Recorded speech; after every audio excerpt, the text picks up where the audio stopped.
नमस्कार मित्रांनो, महान संत सूरदास हे दोन्ही डोळ्यांनी अंध होते. त्यांना दिसत नव्हतं, पण तरीही त्यांनी त्यांच्या हातावरती ये दिन भी जाएगा असं गोंदलं होतं. त्यावर त्यांना विचारलं जातं की तुम्ही हे का लिहिलं.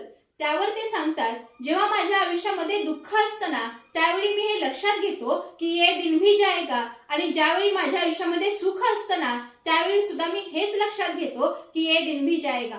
पण तुम्हाला तर दिसत नाही, मग हातावर गोंदण्याची गरजच काय. त्यावर ते सांगतात, हे मी माझ्यासाठी नाही, तर जी लोक माझ्याकडे येतात, जी लोक मला भेटण्यासाठी येतात, त्यांना सुद्धा हे समजावं म्हणून मी हे हातावरती गोंदलेलं आहे.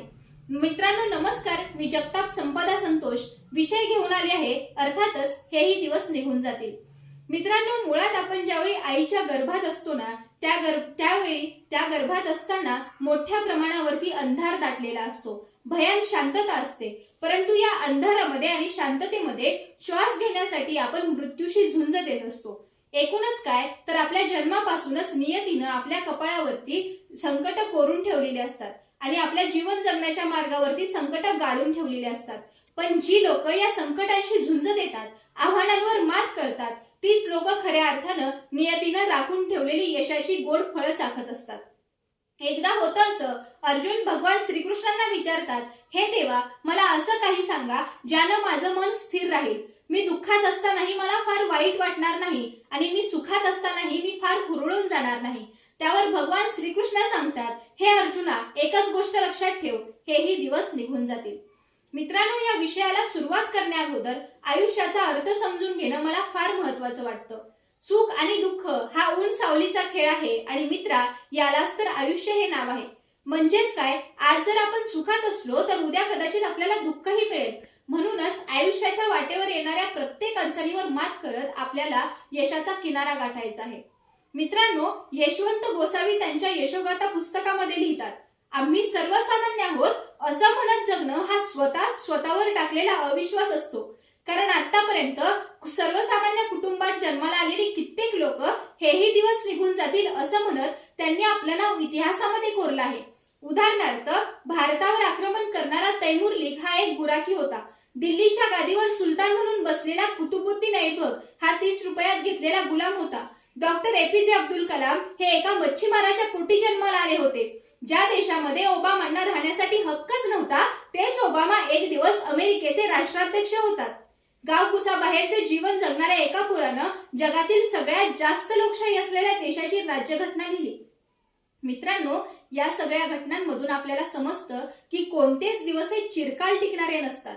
जर आपल्याला दिवस बदलायचे असतील तर संघर्ष करावा लागतो, धडपड करावी लागते आणि धडपडीमधून निर्माण होते ती वेदना. आणि वेदनेशिवाय मिळालेले यश हे मित्रांनो कवडी मोलाचं असतं.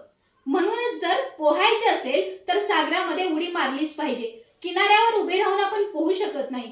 तसंच जर फक्त आपण म्हणत राहिलो हेही दिवस निघून जातील तर चालणार नाही. त्यासाठी संघर्ष करावा लागतो, त्यातून निर्माण होते ती प्रेरणा.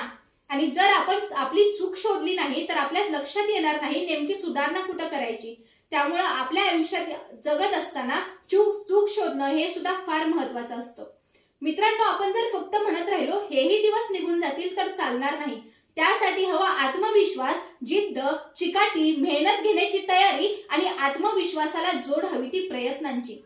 हेमिंग्वेच्या the old man and the sea या कलाकृतीतील एक वृद्ध कोळी देवमाशाची शिकार करण्याचे स्वप्न पाहतो. एक दिवस काही खलाशांना सोबत घेऊन शिकारीला जातो. 3 दिवस जातात परंतु शिकार मिळत नाही. 3 दिवसानंतर काही खलाशी परत येतात, परंतु तो वृद्ध कोळी मात्र अन्न पाण्याची तमा न बाळगता देवमाशाची शिकार करण्यासाठी तसाच पुढे जातो. काही काळानंतर त्याला देवमासा सापडतो. तो देवमासा घेऊन काठावरती येतो, परंतु काठावरती येईपर्यंत देवमाशाला काही शार्क मासे फस्त करतात. काही खलाशी त्याच्यावरती हसू लागतात, परंतु हा वृद्ध कोळी मात्र नाउमेद होत नाही. तो एवढंच म्हणतो, अरे चा, आता पुन्हा शिकारीला जायला हवे. मित्रांनो, या वृद्ध कोळ्याची जिद्द आपल्याला प्रेरणा देणारी आहे. आयुष्यात जगत असताना संकटावर मात करून अंतिम ध्येय गाठण्याची एक अचाट शक्ती माणसाच्या मनामध्ये वास करत असते. बऱ्याच वेळी आपले मन मरगळून जाऊ शकते, परंतु यावेळी म्हटलं पाहिजे की हेही दिवस निघून जातील आणि वाटचाल चालू ठेवली पाहिजे. बऱ्याच वेळा आपल्या मनावरती राखेचे मरळ साठू शकते, परंतु या राखेतही एखादा अग्निकण असतो. वाऱ्याच्या लहरीने राख उडून जाते, परंतु अग्निकण फुलतो. तसंच माणूस सतेज होऊन जातो. त्याला कर्तृत्वाचे पंख फुटतात. अवघे आकाश त्याचे कार्यक्षेत्र होते. सूर्य त्याचा आदर्श होतो आणि माणूस आकाशामध्ये उत्तुंग भरारी घेतो. सूर्याचा प्रकाश आणि फुलाचा गंध घेऊन तो सृष्टीमध्ये मुक्तपणे संचार करू लागतो. एकूणच काय तर माणसाच्या आयुष्यामध्ये सगळेच दिवस हे चिरकाल टिकणारे नसतात. आपण जर म्हणत राहिलो आज मला सुख मिळते, मला लगेच सुख हवंय, तर चालणार नाही. मुळातच सुख आणि दुःख हे माणसाच्या आयुष्यामध्ये येतच असतात. आज जर आपण सुखी असलो तर उद्या दुःखी असू शकतो. मुळात मला असं वाटतं माणसानं सुखदुःखाचा विचार करण्यापेक्षा आपण जास्तीत जास्त समाधानी कसं राहू याचा विचार करणं मला फार महत्वाचं वाटतं. कारण सुख आणि दुःख हे तर आपल्या आयुष्याचे आता भागच झालेले आहेत. त्यामुळे माणसानं समाधानाचा जास्त विचार करणं फार महत्वाचं आहे.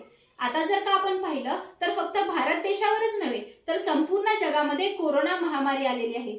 यामध्ये बऱ्याच लोकांची मृत्यू सुद्धा होत आहेत. परंतु या महामारीवरती सुद्धा आपण मात करू शकतो. फक्त आपण एवढं म्हटलं पाहिजे की हेही दिवस निघून जातील. कारण पूर्वीच्या काळापासून आपल्याला अनुभव आलेले आहेत. 1918 साली प्लेग रोगाची साथ आली, त्यानंतर देवी रोगाची साथ आली. या सगळ्यावरती आपण मात केली. मग आता कोरोना महामारीवरती मात का करू शकत नाही? लवकरच आपण या कोरोना महामारीवरती मात करू शकतो. मित्रांनो, ज्यावेळी आपण दुःखामध्ये असतो त्यावेळी फक्त म्हणत असतो की हेही दिवस निघून जातील. परंतु ज्यावेळी आपण सुखामध्ये असतो त्यावेळी आपल्याला याचा विचार पडलेला असतो, विसर पडलेला असतो. परंतु आपण सुखामध्ये ज्यावेळी असतो त्यावेळी सुद्धा माणसानं लक्षात ठेवलं पाहिजे हेही दिवस निघून जातील आणि आपली आयुष्याची वाटचाल ही कायम चालू ठेवली पाहिजे. एवढं बोलून मी थांबते. जय हिंद, जय महाराष्ट्र. मनपूर्वक धन्यवाद.